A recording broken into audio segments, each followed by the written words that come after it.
One of the things that this all begs, several questions, but one of them, for example, is, well, when we do cuts, how severe are those cuts overall in these individual areas?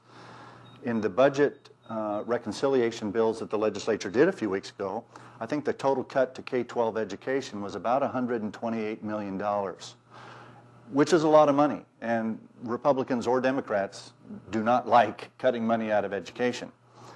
But $128 million out of K-12 is out of almost $11 billion total, which is about a 1% cut out of the total amount of money in K-12. There were also cuts in the higher education system. Now, obviously, there's not as much total money spent here. I think there was also about a $140 million cut in the universities and colleges, which is a larger percentage than 128 is out of the K-12 monies. And then there were some cuts on health and welfare programs, and no one likes to do those either.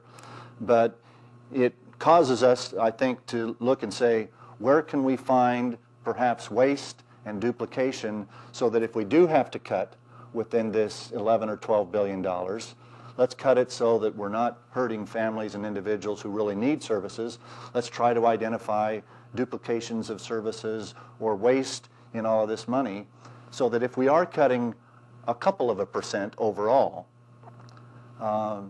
we can find ways to deal with a couple of %. I think there's a lot of families and individuals around this state and around the country that would love to be living off of 95% of what they made a few months or last year or whatever. So when we do have to make cuts, if we keep in perspective the total amount of funding from all sources included, then hopefully we can find ways to make those adjustments without it really cutting into the muscle and bone of any of these programs.